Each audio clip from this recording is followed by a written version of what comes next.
Hello student. तो हम लोग वेट के बारे में बात कर रहे थे। वेट, तो वेट क्या होता है? अर्थ में अगर हम वेट की बात करें तो मास इनटू एक्सेलरेशन। तो ऑब्जेक्ट का एक्सेलरेशन कितना है? मास अगर m है, एक्सेलरेशन इनटू वेट कीजिए तो उसका वेट कितना हो जाएगा? mg हो जाएगा। ठीक है। मून पे जो अगर हम वेट ऑन मून की बात करें, उसी ऑब्जेक्ट का वेट ऑन मून, तो वेट ऑन मून की अगर हम बात करें तो मून के वेट क्या हो जाएगा? मून के वेट हो जाएगा W on moon equal to m acceleration due to gravity on moon m into gm। Mass में कोई चेंज नहीं है क्योंकि मास जितना है उतना ही रहेगा, वेट में अंतर आता है। तो और acceleration due to gravity on moon जो है वो g/6, यानी कि अर्थ की जो एक्सेलरेशन ड्यू टू ग्रेविटी है उसका 1/6 होता है। तो वेट क्या हो जाएगा? mg/6, यानी कि वेट ऑन अर्थ अपॉन 6। तो अगर हम कोई भी ऑब्जेक्ट है, उस ऑब्जेक्ट को अगर हम मून पे ले जाएं तो उसका वेट जो है वो 1/6 हो जाएगा, लेकिन मास जितना है उतना ही रहेगा, मास चेंज नहीं होगा। इस कंफ्यूजन में मत रहना। अक्सर ऐसे क्वेश्चन आते हैं कि ये दिया रहेगा कि कोई ऑब्जेक्ट है और उसका मास 10 किलोग्राम है। अगर उसका मास 10 किलोग्राम है तो अगर हम उसको मून पे ले जाएं तो उसका मास कितना होगा? तो आंसर है कि उसका मास 10 किलोग्राम ही होगा। क्यों? क्योंकि मास में कोई चेंज नहीं होता। मास यूनिट मतलब मास कैन नॉट बी चेंज, वो किसी भी फैक्टर पे इफेक्ट नहीं करता है। जितना मास है उतना ही मास रहेगा, मास कंजर्व होता है। ठीक है। उसको यूनिवर्स में कहीं पर भी ले जाएंगे तो उसके मास में कोई चेंज नहीं आएगा। अगर ये पूछता है कि उसका वेट कितना हो जाएगा तो वेट उसका क्या हो जाएगा? 1/6 हो जाएगा। ठीक है। अच्छा, अब हम अर्थ की बात करते हैं।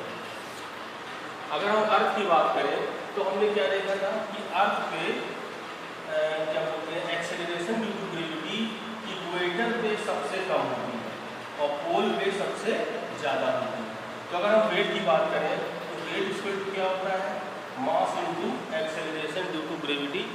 तो g की वैल्यू पोल पे ज़्यादा है तो पोल पे वेट ज़्यादा होगा और इक्वेटर पे वेट क्या होगा? कम होगा। क्यों? क्योंकि इक्वेटर पे जो एक्सेलरेशन ड्यू टू ग्रेविटी है वो कम है। तो weight of object at pole is maximum and at equator is minimum. ठीक है। Weight of object at pole is maximum and at equator is minimum. ये हो गया। चलो, तो ये वेट की बात है। अब ये चैप्टर के बाद जो और भी टॉपिक हैं वो टॉपिक इस बार सिलेबस से हटा दिए गए। जैसे इसके बाद टॉपिक आता है Kepler's law of planetary motion. तो Kepler's law of planetary motion syllabus में नहीं है और आर्किमिडीज प्रिंसिपल, बुयांसी वगैरह भी सिलेबस से बाहर कर देगा। तो हम लोग जो है फिर नेक्स्ट चैप्टर स्टार्ट करते हैं। ठीक है। नेक्स्ट चैप्टर जो होगा work, power, energy. Next chapter क्या है? Work, power and energy.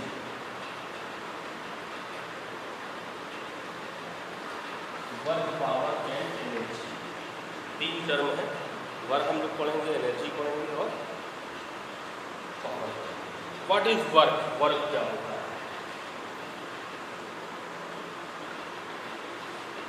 क्या होता है वर्क? इसको समझा जाए तो वर्क का मतलब क्या होता है? जैसे एक आदमी सुबह उठता है और तैयार होकर के अपने ऑफिस को जाता है सुबह 9 बजे, फिर शाम को 6 बजे घर आता है। तो वो 9 घंटे ऑफिस में क्या करता है? वर्क। ठीक है। अब इसे हमने कहा कि होमवर्क नोट करो, तो होमवर्क में हमने जो क्वेश्चन दिया वो क्वेश्चन आप लोग करते हैं। तो आप लोग ने क्या किया? वर्क किया। भाई अगर कोई स्टूडेंट है वो अपने घर में 6 घंटा पढ़ता है और एक स्टूडेंट है वो अपने घर में 3 घंटा पढ़ता है, तो हम कहते हैं कि वो ज़्यादा हार्ड वर्कर है। 6 घंटा पढ़ने वाला हार्ड वर्कर है 3 घंटे पढ़ने के कंपेरिजन। तो ये वर्क होता है। फिजिक्स में वर्क की क्या डेफिनेशन है, वर्क का मतलब क्या होता है? वर्क का मतलब ये होता है कि अगर किसी ऑब्जेक्ट पे हम फोर्स लगा दें तो क्या होगा?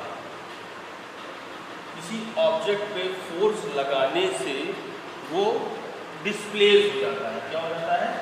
डिस्प्लेस हो जाता है। डिस्प्लेसमेंट, ये ऑब्जेक्ट यहाँ से कहाँ आ गया? यहाँ आ गया। एस डिस्टेंस डिस्प्लेस कर दिया फोर्स की डायरेक्शन। तो फोर्स लगाया, ऑब्जेक्ट में डिस्प्लेसमेंट हुआ, तो हुआ क्या? हुआ ये कि किसी ने एफर्ट लगाया और उसके एफर्ट की वजह से ऑब्जेक्ट में डिस्प्लेसमेंट हुआ। तो हुआ क्या?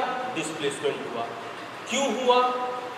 किसी ने एफर्ट लगाया। एफर्ट लगाने का मतलब फोर्स लगाया। तो हम एक क्वांटिटी डिफाइन करते हैं वर्क। तो वर्क जो है होता है, हमने फोर्स लगाया और डिस्प्लेसमेंट हुआ, तो हम कहते हैं कि work is done by force. क्या कहते हैं? Work is done by force. और work is done by force जो होगा वो फोर्स इंटू डिस्प्लेसमेंट के बराबर होगा। Force into displacement. फोर्स और डिस्प्लेसमेंट सेम डायरेक्शन में होना चाहिए। क्या होना चाहिए? सेम डायरेक्शन में होना चाहिए। ठीक है, तो ये डेफिनेशन है वर्क की, फोर्स इंटू डिस्प्लेसमेंट। तो इसमें लिखेंगे क्या कि force is applied on object, if force is applied on object and object displaces some displacement, then we see that work is done by object. We see that work is done by object. If work is done by object and work is defined as it is the product of force and displacement in the direction of force. मतलब displacement force की direction में अगर होगा, ये जरूरी नहीं है कि डिस्प्लेसमेंट फोर्स की डायरेक्शन में ही हो।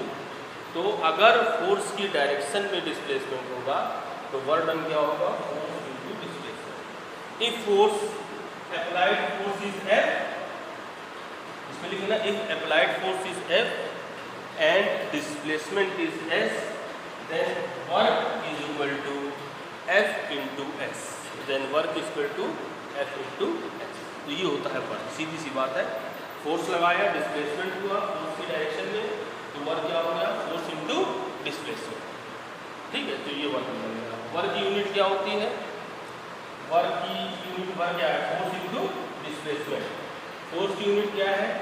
न्यूटन है, और डिस्प्लेसमेंट की यूनिट क्या है? मीटर है। तो वर्क की यूनिट क्या हो गई? Newton metre. इसको जूल बोलते हैं। क्या बोलते हैं इसको?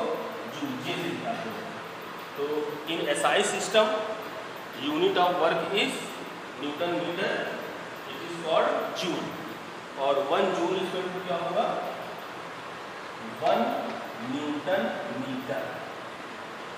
तो 1 joule equal to 1 newton metre. इसका मतलब क्या हुआ कि अगर हम 1 न्यूटन का फोर्स किसी ऑब्जेक्ट पे लगाएंगे और ऑब्जेक्ट में 1 मीटर का डिस्प्लेसमेंट होगा in the direction of force, then we say that work done by force is 1 joule. अगर 1 न्यूटन का फोर्स लगा, 1 मीटर डिस्प्लेसमेंट फोर्स की डायरेक्शन में हुआ, तो 1 जूल वर्क होगा। ठीक है, तो we say that 1 joule work is done by force. Work हमेशा फोर्स करेगा। कोई आदमी फोर्स वर्क डन नहीं करता है। वर्क डन कौन करता है? फोर्स करता है। अब फोर्स आदमी लगा सकता है, मशीन लगा सकती है, ये अलग बात है। ठीक है, अगर इसके बाद हम लोग एनर्जी के बारे में बात करेंगे, तो जो पर्सन है या मशीन है उसकी एनर्जी लॉस होती है। क्यों लॉस होती है? क्योंकि वो फोर्स लगाता है। तो वर्क जो है वो फोर्स से होता है और एनर्जी जो है वो एजेंट की होती है। एजेंट का मतलब फोर्स लगाने वाले को हम क्या कहते हैं? एजेंट कहते हैं। ठीक है, वो पर्सन भी हो सकता है, कोई मशीन भी हो सकता है। ठीक, तो ये हो गया 1 जूल न्यूटन मीटर। ठीक, तो ये वर्क हो गया। अच्छा, अगर अब एक कंडीशन ये आती है कि जरूरी नहीं है कि फोर्स और डिस्प्लेसमेंट सेम डायरेक्शन में ही लगाया जाए। ठीक है, जरूरी नहीं है कि फोर्स और तो ये था वर्क के बारे में। हाँ, तो हमने बताया कि एक ट्रॉली है तो हम उसको ऐसे फोर्स लगा रहे हैं और ट्रॉली ऐसे मूव कर रही है, यानी कि फोर्स की डायरेक्शन इधर है और डिस्प्लेसमेंट की डायरेक्शन इधर है। तो इस कंडीशन में क्या होगा हमको ये जानना है। तो अगर मान लेते हैं एक ऑब्जेक्ट है, इस ऑब्जेक्ट पे ऐसे फोर्स लगाया है और डिस्प्लेसमेंट इधर होगा, इधर डिस्प्लेसमेंट हो गया, ऐसे डिस्प्लेसमेंट हो गया। ठीक है, तो अगर हम इसको देखें तो ये है डिस्प्लेसमेंट और ये है फोर्स, और इसके बीच में एंगल बन रहा है। मान लेते हैं एंगल क्या मान लें, एक्स मान लें। ठीक है, इस एंगल क्या मान लें, एक्स मान लें। तो उस कंडीशन में वर्क डन क्या होगा? वर्क डन हमने निकाला था फोर्स इंटू डिस्प्लेसमेंट, लेकिन फोर्स इंटू डिस्प्लेसमेंट की कंडीशन तभी वैलिड है जब फोर्स और डिस्प्लेसमेंट क्या हो, सेम डायरेक्शन में। ठीक है, तो हम क्या करेंगे, हम एक प्रोजेक्शन लेंगे परपेंडिकुलर, मान लीजिए O है और हमने इसका यहाँ पे प्रोजेक्शन लिया M। OM क्या कहलाएगा? OM is the projection of force. OM is the, यहाँ परपेंडिकुलर लिया डिस्प्लेसमेंट की डायरेक्शन में, तो OM is the projection of force along the direction of displacement. तो वर्क डन क्या हो जाएगा? वर्क डन हो जाएगा force into displacement in the direction of force, या displacement into force in the direction of displacement, दोनों बात कह सकते हैं। वर्क इक्वल टू क्या होगा, force into displacement in the direction of force, और is equal to displacement into force in the direction of displacement. तो डिस्प्लेसमेंट की डायरेक्शन में फोर्स F नहीं है, OM है, तो क्या लिखेंगे, OM इंटू S। क्या लिखेंगे, OM इंटू S। बात समझ आ गई? तो ये हो गया। तो इसमें ये होगा कि if direction of force and displacement is different, या लिख सकते हैं direction of force and displacement is not same, then we take projection of force in the direction of displacement, and work is defined as W is equal to projection of force on displacement into displacement, projection of force on displacement into displacement। तो ये इस तरीके से work done. ठीक है, next हम लोग इसके बाद में थोड़ा सा